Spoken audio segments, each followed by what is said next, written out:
বিছানায় দাঁড়াইয়া রাহমাতাল লিল আলামিন নবী ইমামতি করতেন। ওই বিছানাটার মধ্যে ইয়া রাসূলুল্লাহ বলে চিৎকার মেরে কাত হয়ে পড়ে গেছে। শক্তিশালী পুরুষ রক্ত বাহির হইয়া মসজিদে নববী পুরাটা লাল হয়ে গেছে। মুসল্লিদের পায়ের নিচে রক্ত ঢুকে গেছে। মুসল্লিরা চিৎকার মেরে ডাকতেছে আর কাঁদতেছে, কার রক্ত রে মসজিদে নববী লাল করে দিল। ওমরের ছেলে আব্দুল্লাহ মিম্বরে দাঁড়াইয়া ডাকতেছে, দরজা বন্ধ করে দেন, আমার বাবাকে ছুরি মারছে, হত্যা করে ফেলেছে, দরজা বন্ধ করুন, আমি আমার বাবার হত্যার প্রতিশোধ নেব, বিচার করব। ওমর ছোট্ট ছোট্ট সুরে ডাকে, রে আব্দুল্লাহ আয় আমার কাছে আয়। প্রতিশোধ নয়, ইসলাম প্রতিশোধের ধর্ম নয়। ইসলাম ভ্রাতৃত্বের ধর্ম, ভালোবাসার ধর্ম, বন্ধুত্বের ধর্ম। আমার নবী শিক্ষা দিয়েছে ইসলাম ভালোবাসার ধর্ম, প্রতিশোধের ধর্ম নয়। বাবা আমাকে খুশি করার জন্য প্রতিশোধ নিতে চাইতেছো, প্রতিশোধ নয়, শুনে যাও, আমাকে খুশি করার জন্য প্রতিশোধ নিতে হবে না। একটা কাজ করো। কি কাজ বাবা? তুমি যাইয়া মা আয়েশা সিদ্দিকার কাছে আমার পক্ষ থেকে দুইটা হাত মার কাছে বাড়াইয়া দাও। বাড়াইয়া বলবে, মা গো আমার বাবাকে ছুরি আঘাত করেছে, বাবা দুনিয়ার থেকে বিদায় হয়ে যাবে। আমার বাবার মনে বড় আশা গো, আমার নবীর পাশে আবু বকর সিদ্দিক জান্নাতের বাগানে ঘুমিয়েছে, আরেক পাশে জায়গা খালি রয়ে গেছে গো মা। আমার বাবা দুইটা হাত বাড়াইছে, একটু জায়গা দিবেন নি নবীর রওজার পাশে? আমার বাবা ওমরকে নবীর পাশে শোয়ানোর জন্য। আব্দুল্লাহ রে আর কিছুই চাই না রে, বিচার চাই না, প্রতিশোধ চাই না, আমারে পারবে নি আমার নবী রাহমাতাল লিল আলামিনের পাশে শোয়াইতে। আল্লাহ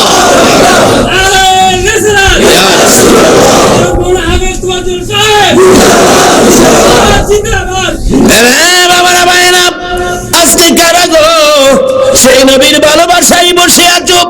আমার মন বলে মদিনায় যাইয়া যদি নবীর পাশে শুইতে নাও পারো, বাংলার জমিনে তোমরা যদি শুয়ে যাও, মায়ার নবী দয়ার নবী মদিনা থেকে হাত বাড়াইয়া সাবধান করে দিবেন, ফেরেশতারা রে আমার আদুরের বান্দাগুলো বাংলার জমিনে শুয়েছে, সাবধান করে দিলাম, কোনো বেয়াদবি করিস না। বলুন নবী যদি মদিনা থেকে ডাক দেয়, কবরে শান্তির ফায়সালা হবে কিনা? বাবারে মরতে যখন হবেই, এই রাস্তাটা লন নিয়ে আমরা মরি, মরতে হবেই।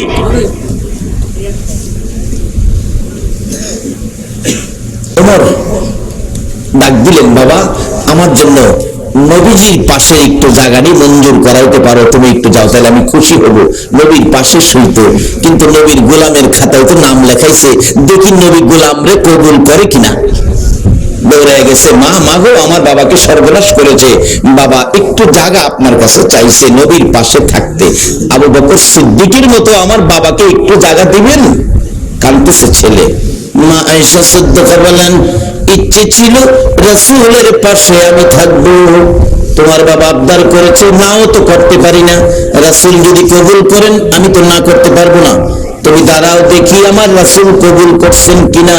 নবীজির রওজার পাশে যাইয়া মা আয়েশা সিদ্দিকা ডাকতেছেন, ইয়া রাসূলুল্লাহ, আল্লাহর নবী গো, ওমর মসজিদের নববীতে ছুরির আঘাত খেয়ে মৃত্যুর সাথে পাঞ্জা লড়ছে, এক্ষুনি দুনিয়া থেকে বিদায় হয়ে যাবে।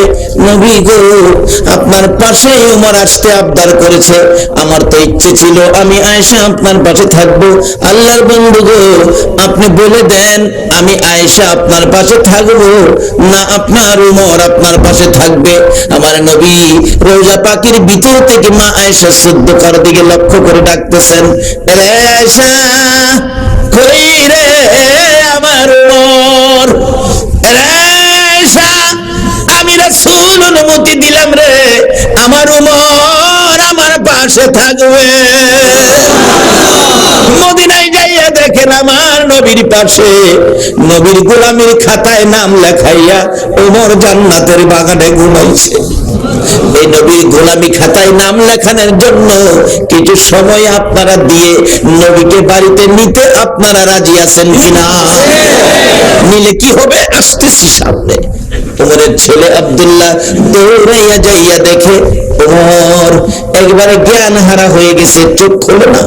পাশে বসে চোখের পানি ছেড়ে ছেড়ে কাঁদতেছেন। হযরত আলী একটু পর পর ডাকতেছে, এ ভাই ওমর, বিদায় হতে চলেছ রাসূলের গোলাম হইয়া রে। ও ওমর, বিদায় মুহূর্তে আমি আলী তোমার কাছ থেকে নসিহতপূর্ণ দুইটা কথা শুনতে চাই। হযরত ওমর চোখ খোলে না। হযরত ওমর ফারুক রাদিয়াল্লাহু তাআলা অপেক্ষায় ছিল নবীজির পাশে শুইতে পারবে কিনা খবর শোনার জন্য। এমন সময় ডাক দিয়ে বললেন, আব্দুল্লাহ বাবা, খবর শুনে নাও, আমার নবীর পক্ষ থেকে কবুল করেছে, নবীর পাশেই তোমাকে দাফন করা হবে। ওমর এই ডাকটা শুনে দুইটা চোখ খুলে চোখের পানিগুলো জর্জর করে ছেড়ে দিলেন। হযরত আলী বলেন, তখন আমি জীবনের শেষ কথা তার সাথে বলেছিলাম, এ ভাই ওমর, তোমার ভাগ্য ভালো গো, নসিব ভালো গো, তুমি নবীর পাশে বিছানা পেয়েছো, নবীর পাশে আবু বকর সিদ্দিকের মতো তুমিও ঘুমাবে। আমি তোমার কাছ থেকে দুইটা শেষ নসিহতপূর্ণ কথা শুনতে চাই। এ ওমর, দুইটা কথা কি আমাকে বলে যাবে, তুমি বলো। হযরতে ওমর চোখের পানি ছেড়ে ছেড়ে বলেন, রে আলী, আমার কাছ থেকে দুইটা কথা শোনার আগে তোমার কাছ থেকে আমি একটা কথা শুনতে চাই রে আলী। আমি দুইটা রাকাত ফজরের নামাজ ইমামতি করে আদায় করার জন্য দাঁড়িয়েছিলাম। একটা রাকাত শেষ করার পর দ্বিতীয় রাকাতে আমাকে ছুরি মারছে রে আলী, আমার দ্বিতীয় রাকাত নামাজটা আদায় হলো না। রে আলী, আমার কানে কানে বলে দে, ফজরের নামাজের সময় আছে নি রে আলী, আমি আমার বাকি এক রাকাত নামাজ আদায় করে কবর যাইতে পারবো নি। কোন অবস্থায় গোলামিতে নাম লেখাইলে আমার নবী ডাইকা ডাইকা পাশে শোয়াই, এই নামাজ একটা রাকাত বাকি শেষ মুহূর্তে জীবন যায় তাও আদায় করতে চাই। আর আমাদের জীবনে শত শত রাকাত নামাজ বাকি আদায় হলো না। বাবারে, খালি ওয়াজ শুনলে হবে না, বাড়িতে নিয়ে কাজে লাগাইতে হবে। ডাক্তার আপনাকে ওষুধ দিয়েছে, ওষুধ ছুঁয়ে রাখলে হবে না, ওষুধ খাইতে হবে।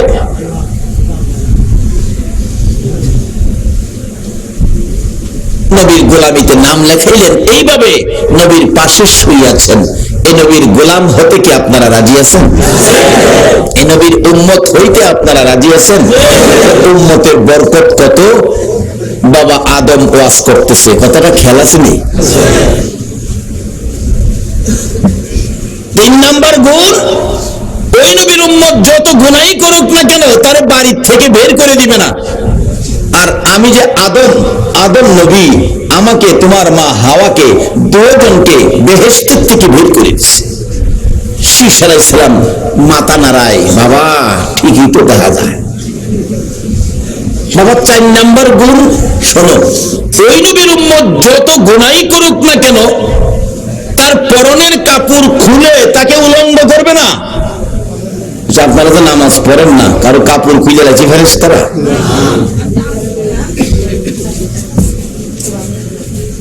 মাঝে মাঝে ভাবা যায় কিছু ভাগ হবে, তাই ইচ্ছা করে খুললা ঘুরায়, আছে না? আর মানুষ আরো পিছিয়ে ঘুরে, আরে এই বেচারা পাগল, তুমি তো পাগল না, তুমি করো কি লিগা? আর বাবা ডাহে, আরো কয় বাবার কাছে কিছু আছে, বাবার কাছে যা আছে বাবা তো সব দেখাই রাখছে, এর বাইরে আর কি আছে কন্ত?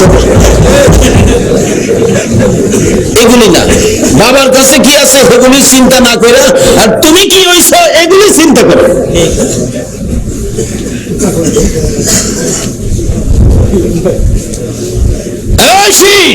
আমাকে আর তোর মাকে উলঙ্গ করে কাপড় খুলে নিয়ে গেছে, কিন্তু ওই নবীর উম্মত একটা না কোটি কোটি গুনাহ করলেও তার পরনের কাপড় খুলে নিবে না।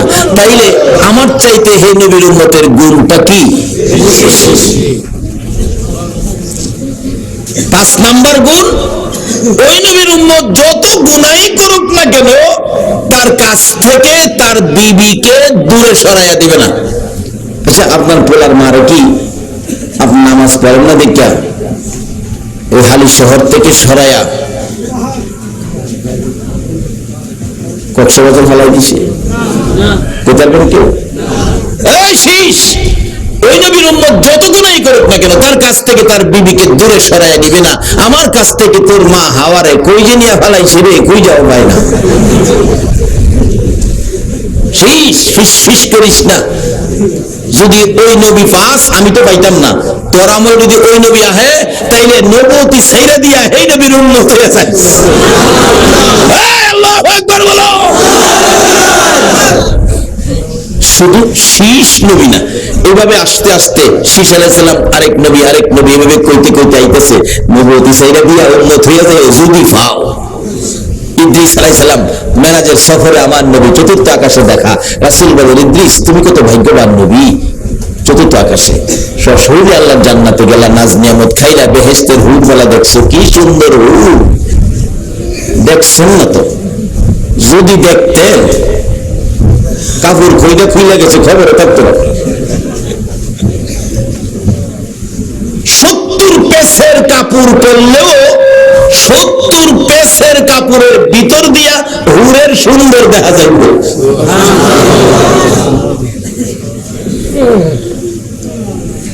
এর লেগে আবার কালা কালা বিবি যারা আছে বাড়ির ঝগড়া করেন না বিবির লাগে।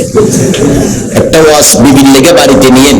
কালো বিবি যদি নবীর আশেক হয়, নবীর প্রেমিক হয়, নবীর কথা মতো চলে, একটা কালো বিবিকে হাসরের ময়দানে ওই রকম হুরের চাইতে 70 গুণ সুন্দর বানায়া দেওয়া হবে। আপনার কালো বিবিকে 70 গুণ সুন্দর বানায়া দেওয়া হবে। হাসরে এমন এক ঘটনা ঘটবে, লম্বা হইতেছে, আপনাদের কষ্ট হবে না তো? এমন এক ঘটনা ঘটবে হাসরের দিন। কালো বিবি নিয়ে সংসার করছেন, আমার এক বন্ধু আছে, হ্যাঁ বিবি খুব কালো। হ্যাঁ, আমার এক ভাই কালো বিবি বিয়ে করাইছে। বাবা, একটা বিপদ আমার বাঁচাইছে, কি মানুষের গুনাহ থেকে বাঁচাইছে। কারণ আমারটা কাইল্লা দেখতে এদের ভাই কেউ চায় না, কাইল্লা দেখতে বলে কেউ চায়। এরকম কালো আছে না বিবি? তো কালো বিবি হইলে কি হবে? নবীকে ভালোবাসে, নবীর আদর্শ মাফিক চলে। আসলে ইতিহাস খুঁজলে পাওয়া যায়, নবীর জীবনে খুঁজলে পাওয়া যায়, পুরুষের চাইতে নবীর ভালোবাসাটা মহিলাদের মধ্যে বেশি ছিল। আর মহিলারাই লাভবান হয়েছে বেশি।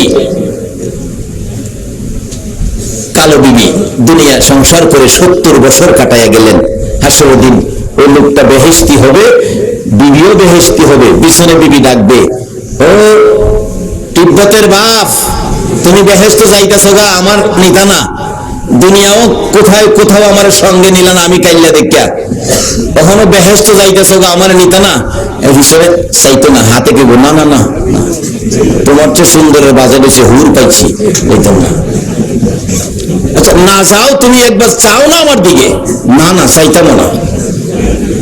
অবশেষে বলবে, তুমি এত নিষ্ঠুর হইলা, 70 বছর তোমার সংসার করলাম, আজকে তুমি এক নজর চাইতা না? 70 বছরের সিএস আরো আর খতিয়ান সহযোগ করিব। লোকটা হাসরের দিন পিছনে তাকাইব, তাকাইলে দেখবো এটা একটা উদিত সূর্য দেখা যায়। তুমি কি তিব্বতের মা? হ্যাঁ, সুবহানাল্লাহ না? আর তুমি না কালো ছিলা? ওই মহিলা বলবে, কেন শুনো নাই আমার নবী ওয়াজ করেছে, নবীর কথা মাফিক নবীর মহব্বতের জিন্দেগি যারা করবে, হাসরের দিন এক একটা কালো মহিলাকে হুরের চাইতে 70 গুণ সুন্দর বানিয়ে দিবে। নবীর কথা অনুযায়ী সেই পুরস্কার আজকে আমি পাইছি। তখন ওই ফুলার বাপ পিছনের বাম হাত বাড়াইয়া কইব, আয় তোরে দিয়া যাইতাম না। তখন ওই মহিলা কইব, স্বামী গো, জীবনে কোনোদিন পার্কে যায় নাই। আমার কাছে মহিলারা পার্কে যায় না, কি সাজানি সাজায়া নেও। কইবেন, হুজুর আপনি চাইলেন কি লিগা? বাবা না চাইলে আমি ওয়াজ করুন করতে।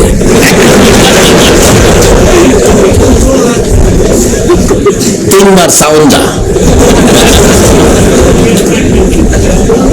যা রেকর্ড করে রাখতে হয়তো, না চাইলে আমি ফামুক। ঠিক আছে ঠিক আছে ঠিক আছে ঠিক আছে, কি সাজানি সাজাইছে। আমাদের দেশে ভালো ফসল যদি সুন্দর ফসল হয়, দেখবেন ফসলটা বাঁচানোর জন্য যাতে মানুষের চোখের নজর না লাগে, এই ফসলের মধ্যে কি লাগায় কন্ত? জুতা লাগায়, ভাঙ্গা ফাইলা লাগায়, এরপরে এই যে ঝাড়ু লাগায়, যাতে সুন্দর রূপে কারো নজর না পড়ে। আর আমাদের দেশের মানুষ কেমন আম্মক, সুন্দরটারে আরো সুন্দর করে সাজায়া মার্কেটে ছাইরা দিল, একটা ঝাড়ুয়ে গলার দিয়া দিল না। কি বিপদ! আচ্ছা বলেন, ঝাড়ু গলাত না দিয়ে এখন বিপদ বাড়ছে না? এগুলি আখেরি নবীর উম্মতের আদর্শ নয়। আমরা যেই নবীর উম্মত, মাগো ও মহিলারা, তোমরাই তো আল্লাহর জান্নাত আগে পেয়েছো। হযরত সুমাইয়ার জীবনী খুললে পাবেন। সুমাইয়া ভালোবাসেন আমার নবীকে। আল্লাহু আকবার বলুন। আবু জাহেল নবীর ভালোবাসার কারণে সুমাইয়াকে ঘর থেকে টাইনা টাইনা বের করে নিয়ে আসছেন। মরুভূমির খোলা ময়দানে দাঁড় করাইয়া নবীর পক্ষে কেন গেলেন, নবীকে কেন ভালোবাসেন, নবীর কথা মতো কেন চলেন, ডাক দিয়ে বলতেছেন, সুমাইয়া রে, নিষেধ করে দিলাম, আমার বাতিজার কথা আর মানতে পারবি না, তাহলে তোকে শাস্তি দেব। সুমাইয়া বলেন, এরে আবু জাহেল, তোমার বাতিজার কথা মানার জন্য আমার আল্লাহ বলেছে, আমি মানবো, শাস্তি দাও আর যাই করো। মুখে মুখে কথা এই বলে আবু জাহেল রাগ হইয়া, সুমাইয়া মহিলা মানুষ, তার পরনের সমস্ত কাপড়গুলো টাইনা টাইনা খুলে সুমাইয়াকে একবারে উলঙ্গ করে দাঁড় করাইছে। সুমাইয়া লজ্জায় চক্ষু বন্ধ করে দুইটা হাত এইভাবে বুকের উপর রেখে চোখের পানিগুলো ছেড়ে ছেড়ে কাঁদতেছে। এবার আবু জাহেল ডাকতেছে, মক্কার পুরুষেরা রে, দেখা যা সুমাইয়াকে উলঙ্গ করেছি। সুমাইয়া কান্দে, মাবুদ, তোমার বন্ধুর পাগলিনী সুমাইয়াকে উলঙ্গ করে মক্কার পুরুষদেরকে ডাকে দেখার জন্য তুমি আল্লাহকে একবারও আবু জাহেল ডাক দিল না। তোমার বন্ধুর পাগলিনী সুমাইয়া তোমার দাওয়াত দিল, তোমার ডাক দিল, তুমি একবার সুমাইয়াকে দেখা যাও না। আমার আল্লাহ বলেন, সুমাইয়া রে, তোর দাওয়াত আমি কবুল করেছি। আবু জাহেল বলেন, আল্লাহকে ডাকো তোমারে দেখার জন্য, দাঁড়াও ভালো করে দেখাবো। ঘরের ভিতর থেকে যাইয়া বল্লম নিয়ে বেরিয়ে আসলেন। তলপেটের নিচে লজ্জাস্থানে বল্লম দিয়ে আঘাত করে চিত হয়ে জমিনে পড়ে গেছে সুমাইয়া। জিহ্বাটা বাহির করে দিয়ে চোখটা উল্টে গেছে, ডাকতেছে, মাবুদ গো, তোমার বন্ধুর পাগলিনী, তোমার বন্ধুর ভালোবাসার জন্য আবু জাহেলের আঘাতে জীবন দিতেছে, তোমার দাওয়াত দিলাম, তুমি দেখা গেল না। আমার আল্লাহ বলেন, সুমাইয়া, তোর দাওয়াত আমি কবুল করেছি। জিবরাইল, আমার বন্ধুর পাগলিনী সুমাইয়ার দাওয়াত আমি কবুল করেছি।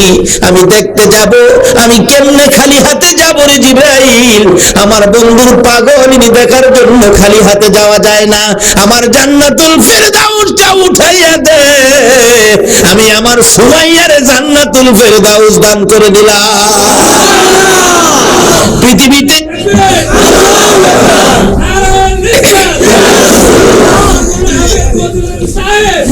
পৃথিবীর জমিনে একজনই মহিলা সর্বপ্রথম আমার নবীর ভালোবাসায় জীবন দিয়েছিলেন। মহিলা ও মা বোনেরা, তোমাদের তো কপাল ভালো, তোমাদের নসিব ভালো, তোমাদের মধ্য থেকে আগে শহীদ হয়েছেন। ইনি হলেন হযরতে সুমাইয়া। আল্লাহর জান্নাত হাতে লইয়া দুনিয়া ছেড়েছে। আমরা তো সেই নবীর উম্মত, আমরাও সেই রাস্তাটা, জান্নাতটা হাতে নিয়ে নিয়ে যাইতে পারি, সেই রাস্তাটা খুঁজে বের করবো যদি আল্লাহ তৌফিক দেন। আপনারা থাকবেন তো না? আবার যাইবেন না? আচ্ছা, আপনারা কে কে যাইবেন না একটু হাত তুলে দেখান তো দেখি। হাত তুলছে? মারহাবা বলুন, মারহাবা। ইয়া রাসূলুল্লাহ, ইয়া হাবিবাল্লাহ, ইয়া রাসূলুল্লাহ, আমার মৌতের নিদান কালে থাকিয়ে নবী গো আমার শিয়রে, আমার মৌতের নিদান কালে থাকিয়ে নবী গো আমার শিয়রে, দেখিব আপনাকে দুই নয়ন ভরে, ইয়া রাসূলুল্লাহ ইয়া হাবিবাল্লাহ ইয়া রাসূলুল্লাহ ইয়া হাবিবাল্লাহ। মাশাআল্লাহ, কেউ হাত তোলে নাই। আল্লাহ বুঝি আপনাদেরকে কবুল করেছে। বলুন, মদিনার নবী আপনাদেরকে দেখতেছে না? আল্লাহু আকবার। এবার সেই মহিলাটা বলবে, স্বামী গো, জীবনে কোনোদিন পার্কে যায় নাই। বেহেশতের মধ্যে কি পার্ক আছে? পার্কে কি করতে আমি একটু ঘুরে ঘুরে দেখতাম। বেহেশতে পার্ক থাকবে, ফুল ফলের গাছ। গেছেন না তো? যায় দেখেন না খালি ফুল ফলের গাছ, কি যে সুন্দর গাছ। গাছের চারপাশে বসার জায়গা থাকবে, বসলে দেখাই যাইতো না, এত আরাম। তখন এইভাবে পার্কে বসে মহিলা তার স্বামীকে বলবে, স্বামী গো, শুনছি রমনা পার্কে উসমানী উদ্যানে বাদাম নাকি খাইতো মহিলারা তার বন্ধুদেরকে নিয়ে। আপনি তো আমার বন্ধু, এখানে কি বাদাম পাওয়া যাইবে? সুবহানাল্লাহ। এমনি ছোট্ট ছোট্ট ফেরেশতারা বাদামের প্যাকেট করে নিয়ে ঘুরবে, ডাকবে বাদাম লাগবো নি, বাদাম। স্বামীরে তখন মহিলা আঙ্গুল দা গোতা দিব, আঙ্গুল দিয়া, স্বামী গো 2 টাকার বাদাম লম না। স্বামীরে কয়, অনেক দিনের মহিলা কি স্বামীরে কয় না নিজেই যায়? মাগো, তুমি জান্নাতে যাইবা, নবীর আদর্শ নাও, স্বামীরে দিয়া কি নাই? স্বামী গো 2 টাকার বাদাম লম না। অথচ বাচ্চা ফেরেশতা, বড় না বাচ্চা, 2 টাকার বাদাম লম, বেহেশতি বাদাম, কত খাওন কেমন হইব? আল্লাহ আপনাদের সেই খাওয়ানোর অধিকারী করুক, সকলে বলুন আমিন। সেদিন আবার আমরা বললাম আমরা কি মজা, 2 টাকার খায়া কেবল স্বামী আরো 2 টাকার লম না। খাইতে খাইতে খাইতে খাইতে খাইতে খাইতে 70 বছর পার হইব বোধা বাদাম খাওয়া। অবশেষে স্ত্রী কেবল, স্বামী গো মজা পায়া যে খাইতেছেন, টাকা দিবেন করতে। যে কবরে জানবেলা কি টাকা নিচ্ছেন তো? টাকা দিবেন করতে। কি সমস্যা রে? তখন তো কি হয়, এরকম বেজালে আমি পড়ছিলাম একবার। হজ করতে যাইবেন না, বেসরকারি ভাবে গেছি তো, এই দেশের টাকা তো নেওয়া যায় না, শুধু 2টা সৌদি রিয়াল আমার খবর আছে।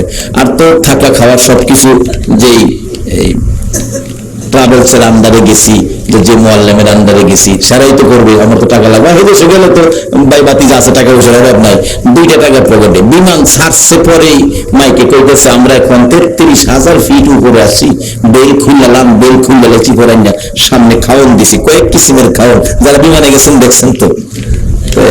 প্রথম দিছে লজেন্স, যাতে বমি টুমি না হয়। আমি লজেন্স হাতে নিয়ে বেরিয়েছি, খাই না। এরপরে আরো খাবার দিছে, ফল ফলাদি, লাল ভাত, এরকম খানা দেওয়ার পরে আমি খাই না, সবাই খাইতেছে। আমার সাথে এক বছর, উনি নাকি আরো 7 বার হজ করছে। আমারও জিজ্ঞাসা, হুজুর খান নাকি লেগে? আমি কি ভাই সাহেব, লজ্জার কথা, আমার পকেটে 2টা আছে। সত্যটা বললে অসুবিধা কি আছে? কারণ বিমানের খাবার দাম জানি কত ধরে, বিল জানি কত লেখা দেয়, যদি না দিতে পারি তাহলে লজ্জার ব্যাপার। কারণ আমাদের ভৈরবে যখন ফেরি ঘাট ছিল, এখন তো ব্রিজ হয়েছে, দেখছি এই মানুষ যে কত টর্চারিং করে। খাওয়াইছে 10 টাকা প্লেট চিংড়ি মাছ, 10 টাকা প্লেট, 10 টাকা করে চিংড়ি মাছ। আসলে 10টা চিংড়ি মাছ দিছে, একটা 10 টাকা, আর বোঝাইছে প্লেট 10 টাকা। তাছাড়া খাইছে, খাওয়ার পরে বিল করছে 150 টাকা। আর 10 টাকা প্লেট চিংড়ি মাছ, 10 টাকা বাদ 20 টাকা হবে। আপনারা কে কইলে 10 টাকা প্লেট? 10 টাকা একটা, আপনারা 10টা দিছি। বিল বানা দিছে 150 টাকা। মান সম্মান যাইবার দশা। এরকম বিপদ আমি দেখছি নিজের চোখে। আপনার ঠান্ডা প্রাণ ওই সময় 15 টাকা করে বিক্রি করে তারা, 10 টাকার প্রাণ 15 টাকা। আপনার খাইবেন কই, মুখটা খুলে না খাইবেন কি না একথা জিজ্ঞাসা না, খাইবেন কে খুলে লাইছে মুখটা। আপনি বলছেন আমি তোর বাবা খাবো না, কোন হলে টাকা দেন, খুললেন কেন? এরকম অত্যাচার করতো, নিজের চোখের দেখা। আমার তো এই অবস্থাটা জানা আছে, আমি আবার কই খামু যে খাইলিনি, আবার কই খাইলেন কেন, টাকা দেন। অবশেষে হাজী সাহেব আমার কানে কানে কয়, হুজুর খান খান, বিল দিতে হবে না, এইগুলির বিল বিমানের টিকিটের মধ্যে রাখতে দিছে তো। বিমানের টিকিট যখন কাটছেন, এই সব খাবারের বিল রাখতে দিছে। আরে কোন কি বিল রাখতে দিছে? আমি আরো বেরিয়েছি, তখন যেটা শক্ত খাবার ভগটো থুইয়া নরম দিয়ে 2 হাতে মারতাছি। বাবারে বেহেশতের ভিতরে খাবেন 70 বছর বাদাম খাবেন, 70,000 বছর খাবেন, খাইতে খাইতে খাইতে খাইতে বিবি সাহেব বলছে বিল দিবেন করতে। কে যেন ডেকে ডেকে বলতেছেন না না বিল দিতে হবে না, খাও গো জান্নাতীরা, খাও গো আল্লাহর মেহমানেরা, তোমাদের এই জান্নাতে খাবার বিল আমার নবী যেদিন কালিমাটা লইয়া মার খাইয়া রক্তে লাল লাল হয়েছিল, নবীজির ওই রক্ত মাখা কালিমাটা যেদিন তুমি তেলাওয়াত করেছো, কালিমা যেদিন পড়েছো, এই কালিমার মধ্যে জান্নাতে খাওয়ার বিল আদায় হয়ে গেছে। নারে তাকবীর, নারে রিসালাত, নারে গাউসিয়া। এই কালিমাটার মধ্যে সব বিল দেওয়া আছে, কিন্তু এই কালিমাটাকে আপনারা নষ্ট করে ফেলবেন। কি করলে মজবুত থাকবে? এই বিল কালিমার মধ্যে আদায় হবে। আসতেছি সামনে, আপনাদের কষ্ট হইতেছে না তো? কষ্ট হইলে তো একটা রাইতে তো, কালকে তো আর এখানে এই বাতি আর এই ভিডিও এখানে কালকে আর করা হবে না। যদি কালকে কেউ কবরে চলে যান, কবরে ভিডিও যাব না। কাজী এখানে আজকে যখন সুযোগ পাইছি, লন কিছু রোজগার করি। আমি এখনো আমার মেন আলোচনায় ঢুকি নাই, যাইতাছি খালি। আপনাদের কষ্ট হবে না তো? তাহলে মহব্বতে আরেকটু দরুদ শরীফ পড়ুন, বাকি আলোচনায় ঢুকে যায়। আল্লাহুম্মা সাল্লি আলা সাইয়্যিদিনা মুহাম্মাদ। আল্লাহুম্মা সাল্লি আলা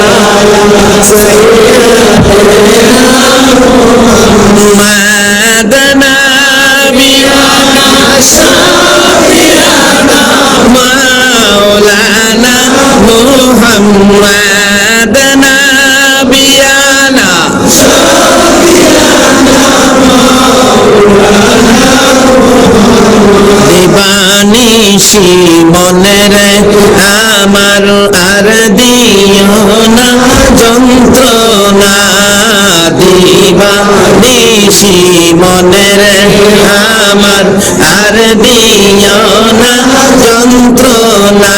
হেরে দন যদি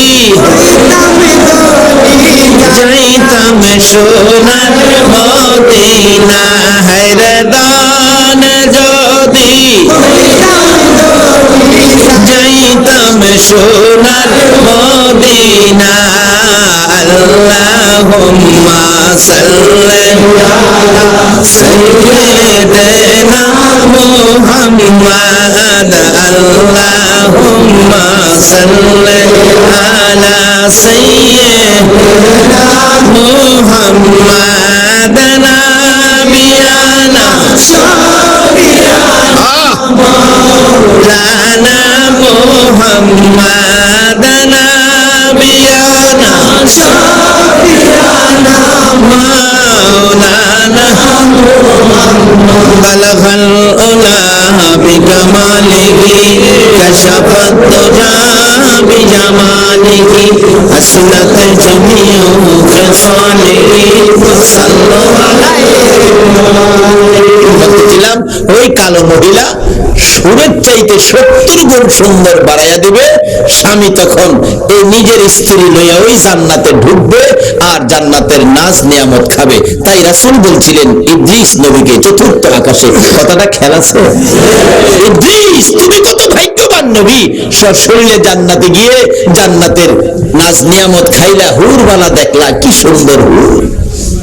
ইদ্রিস আলাইহিস সালাম কো হুজুর ভাগ্যটা বেশি একটা ভালো নয়, কি দেখতাম, গেছিলাম তো দেখবার লেগে, যাই দেখি বেহেশতের দরজাগুলি বন্ধ, এমনকি উপরে লেখা আছে আখিরি নবী উম্মত নিয়ে না আসা পর্যন্ত কারো জন্য বেহেশতের দরজা খোলা হবে না।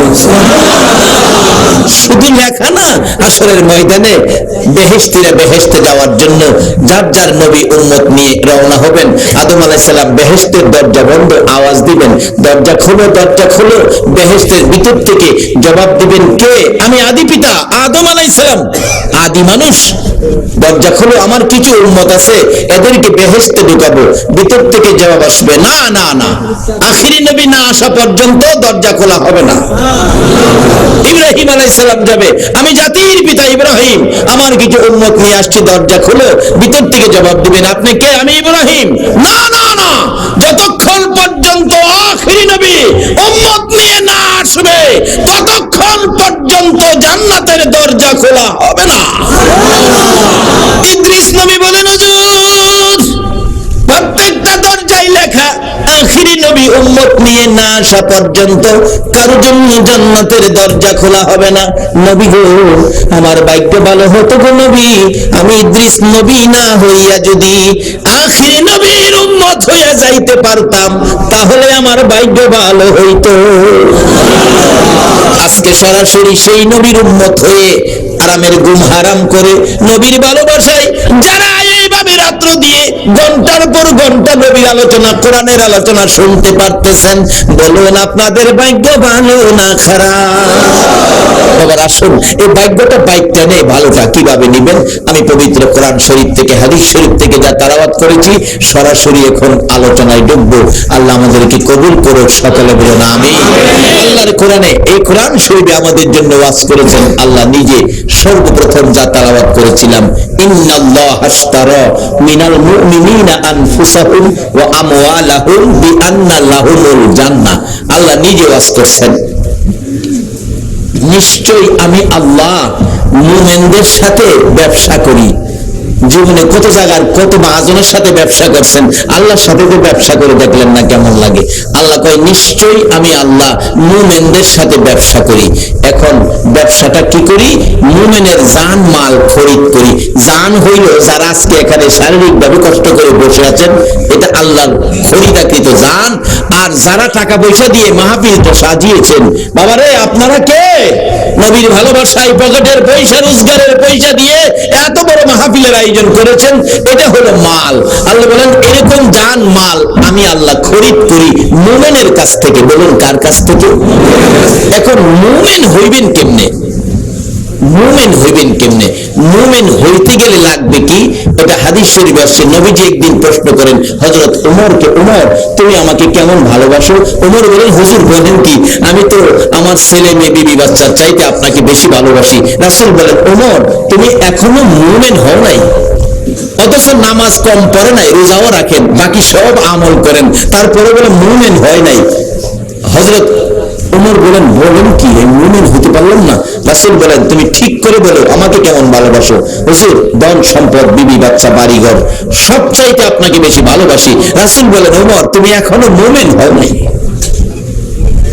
ঠিক করে বলো আমাকে কেমন ভালোবাসো? ওমর চিৎকার মারছে, ইয়া রাসূলুল্লাহ ছেলে মেয়ে, বিবি বাচ্চা, ধন সম্পদ, বাড়ি ঘর, এমন কি আমি ওমরের জানের চাইতে আপনাকে বেশি ভালোবাসি। রাসূল বলেন এইবার মুমিন হয়েছো। এখন আপনারা কি জানের চাইতে রাসূলকে বেশি ভালোবাসতে রাজি আছেন? তাইলে এই মুমিনের সাথে আল্লাহর ব্যবসা। মুমিনের জান মাল খরিদ করবে কি দিয়ে? টাকা দিবে না, ইউরো দিবে না, ডলার দিবে না, পাউন্ড দিবে না, কি দিবে? কোরআন শরীফ, বিআন্না লাহুমুল জান্নাহ। আমি মুমিনের জানমাল খরিদ করি আমার জান্নাতের বিনিময়। জান্নাতটা তাদেরকে দেই, তাদেরকে আমি নেই। আল্লাহু আকবার বলুন। এখন মুমিন হইতে গেলে নবীর ভালোবাসা, এই নবীর ভালোবাসা দিয়ে যদি নামাজ পড়তে পারেন তাহলে কাজে লাগবে। নবীর ভালোবাসা যদি টুপি লাগাইতে পারেন তাহলে কাজে লাগবে। নবীর ভালোবাসা যদি দাড়ি রাখতে পারেন তাহলে কাজে লাগবে। নবীর ভালোবাসায় পাঞ্জাবি পড়তে পারেন তাহলে কাজে লাগবে। দাড়ি আছে, ভালোবাসা নাই, বলুন এই দাড়ির কোনো দাম আছে? রবীন্দ্রনাথ ঠাকুর কত বড় দাড়ি, সুবহানাল্লাহ। আছে আপনাদের এত বড় দাড়ি? একজন কইতাছে হের বলে হইব। এই বাবা তুই কি রবীন্দ্রনাথ ঠাকুর হইবে নাকি? কথাবার্তা সাবধানে বইল, অনেক কথাই কিন্তু ঈমান নষ্ট হয়ে যা। বলুন রবীন্দ্রনাথ ঠাকুরের দাড়ি আছে কিনা? ছোট না বড়? যদি শুনেন কালকে রবীন্দ্রনাথ ঠাকুর মারা গেছে, লাল দিঘির ময়দানে ঠাকুরের জানাজা হবে, আপনারা কি কেউ যাবেন? কেন? দাড়ি আছে তো। কিন্তু দাঁড়িয়ে আছে, আসল নাই। কি কর কি আসল নাই? আসল হলো কি? ঈমান। ঈমান হলো নবীর মহব্বত। আল্লাহু আকবার বলুন।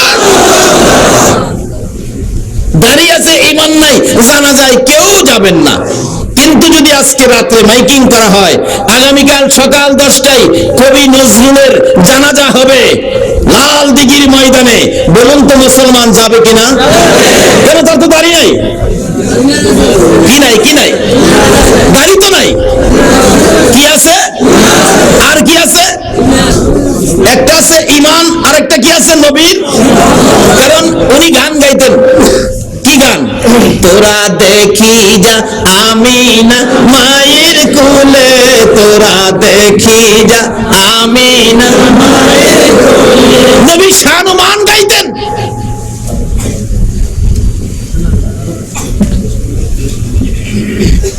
নবীর পক্ষে ছিলেন, দাড়ি নাই, কিন্তু মহব্বতের ভাণ্ড ছিল, ঈমান ছিল, বিদায় তার জানাজায় মুসলমান যাবে। দাড়ি আছে, ঈমান নাই, তার জানাজায় কেহ। তাহলে দামটা কিসের বলুন? ঈমান। আমার একটা বাস্তব ঘটনা জানা। বড় ভাইয়ের বউ দেখতে গিয়েছিলাম, লঞ্চের রাস্তা। লঞ্চ থেকে নাইমা 1 কিলোমিটার 2 কিলোমিটার রাস্তা হাঁটতে হয়। কিন্তু তার বন্ধু বান্ধব গেছে প্রায় 10-12 জন। একজন ছিল হিন্দু বন্ধু, চেহারা ফর্সা, দাড়ি চাপ দাড়ি, খুব সুন্দর দাড়ি রাখছে, মানে ফর্সা চেহারায় কালো দাড়ি সুন্দর লাগে, এই জন্য হ্যাঁ দাড়ি রাখছে, দাড়ি লইয়া যাইতেছে। কিন্তু রাস্তার মধ্যে হ্যাঁ গনছে, মানুষের দাড়ি দেখে সালাম দিছে, 35টা সালাম হ্যাঁ পাইছে। লঞ্চের মধ্যে এসে কই, তারা মুসলমান হয়ে কি করলি, একটা সালাম পাইলি না? আর আমি হিন্দু বেটা 35টা সালাম পাইছি। মুসলমান তো কাজে না হইলো, হেমনে তো পন্ডিত। সালাম কি তুই পাইছস? এটা তো আমার নবীর দাড়ি রাখছস, সুন্নত পাইছে, তোরে তো দেয় নাই, তুই দাড়ি ভালায় দেখ, তোরে দেয়নি। আসলে তো কথা ঠিক। কি কোন? সালাম কি আসলে হেরে দিছে না দাড়িরে দিছে? হিন্দু বেটা দাড়ি রাখলো সালাম পায়। এই নবীর ভালোবাসা থাকলে ইজ্জত আপনার বাড়বে না কমবে বলুন তো? হিন্দু বেটা দাড়ি রাখছে, মহব্বত না, এরপরও ইজ্জত পাইতেছে নবীর সুন্নতের খাতিরে। এই সুন্নতের আমলও আমাদের থাকা দরকার আছে। যাই হোক, এদিকে আমার ওয়াজ না। এবার দাড়ি আছে, সালাম পাইছে, কিন্তু আসলে হিন্দু বেটা দাড়ি নাই, সালামও পায়। কবি নজরুল কেন? তার মধ্যে নবীর প্রেম ছিল, নবীর ভালোবাসা ছিল। আসলে এই নবীর প্রেমের গান গাওয়ার জন্য আল্লাহ পাকেরই তো নির্দেশ। দেখেন যত ইবাদতে যাবেন, বলুন এই নবী আছে কিনা? সত্যের ভিতরে কিন্তু এই নবী আছে। এই সিস্টেমটা আল্লাহই করেছেন। আল্লাহ বলছে তোমরা এই গুনগুনি তোমরা গাইতে থাকো, কারণ যদি না গাও আমি আল্লাহকে তোমরা খুশি করতে পারবে না। তার বাস্তব দেখবেন, পরিবহন সেক্টরে যারা চাকরি করেন, বাস যারা চালায়, 3 জন স্টাফ থাকে, একজন ড্রাইভার, একজন কন্ট্রাক্টর, আরেকজন কি জানি, মাশাআল্লাহ জানেন যে আপনারা সব, আরেকজন কি হেল্পারের কাজ হলো গেটে থাইকা গেট পরিষ্কার করে দিবে, প্যাসেঞ্জার নামাবে, প্যাসেঞ্জার উঠাবে। হ্যাঁ দেখবেন প্যাসেঞ্জার নামা ওঠার পরেও গাড়ি টান দিলে হ্যাঁ দরজায় দাঁড়ায় চিল্লাই, ওস্তাদ আসতে যান, ওস্তাদ ব্রেকে যান, ওস্তাদ ডাইনে লন, বামে লন, সামনে রিক্সা হরেন দিয়ে যান, 100 যান, ওস্তাদ সামনে ডিস্ট্রিক্ট। ডিস্ট্রিক্ট কি এর কই জানেন? ড্রাইভিং ভাষায় ডিস্ট্রিক্ট কয় ট্রাকেরে। আবার কয় সামনে প্লাস্টিক, পিছনে প্লাস্টিক, প্লাস্টিক কয় প্রাইভেট রে। আরেকটা গাড়ি আছে যেটা কি কয় কইতাম না।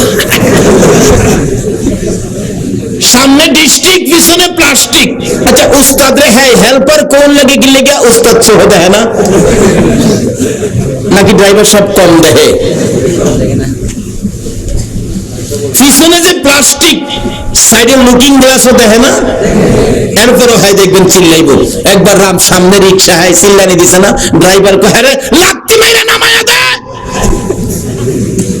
আর দায়িত্ব গেট পরিষ্কার রাখা, প্যাসেঞ্জার ওড়ানামার সুবিধা করে দেওয়া, এরপর অনার্থক হয় চিল্লাইব, না চিল্লাইলে বলে লাত্তি মেরে নামাই দেব। আমার আল্লাহ কয় আমি একটা দায়িত্ব দায়িত্ব তোমাদেরকে দিয়েছি, যেই দায়িত্বটা আগে আমি আল্লাহ নিজে নিয়েছি। ইন্নাল্লাহা, আল্লাহু আকবার বলুন, ওয়া মালাইকাতাহু ইউসাল্লুনা আলান নবী।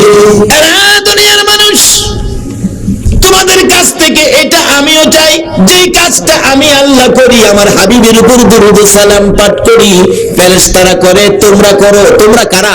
তোমরা সব না, কিন্তু তোমরা সব না। কোরআন শরীফে বলছে, ইয়া আইয়ুহাল্লাযীনা আমানু। কাকে ডাকছে? কাকে ডাকছে? ঈমানদারদেরকে বলেছে এই কাজ করার জন্য, সব মানুষকে বলে নাই। যদি সব মানুষকে বলতো তাহলে ইয়া আইয়ুহান নাস উচ্চারণ করত। বলেছে ইয়া আইয়ুহাল্লাযীনা আমানু, ও পৃথিবীর ঈমানদাররা, তোমরাও এই কাজটা করো। সেই কাজটা কি? সাল্লু আলাইহি ওয়া সাল্লিমু তাসলিমা।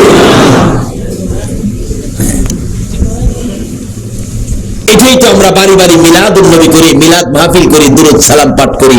যদিও এটা ফরজ না, ওয়াজিব না, কিন্তু এটা আমাদের মুখে থাকতে হবে। এটা আল্লাহ চায়। এটা আল্লাহ কি চায়? আপনি সব ঠিক আছে, এটা করবেন না। আপনার ছেলেটা বিএ পাস করালেন, এমএ পাস করে ঢাকাতে চাকরি পাইছে, মাসে 50,000 টাকা বেতন, আপনাকে মাসে 20,000 টাকা দেয়, কিন্তু ছেলেটা 10 বছর হয়েছে টাকা পাঠায়, হ্যাঁ বাড়িতে আয় না। বলুন মা বাবা খুশি না বাজার? টাকা তো পাঠাইছে, কিন্তু ছেলেটা বাড়িতে আইছে না। আর ছেলেটা বাড়িতে আইছে, একবারও মারে মা কয় নাই, বাবারেও বাবা কয় নাই।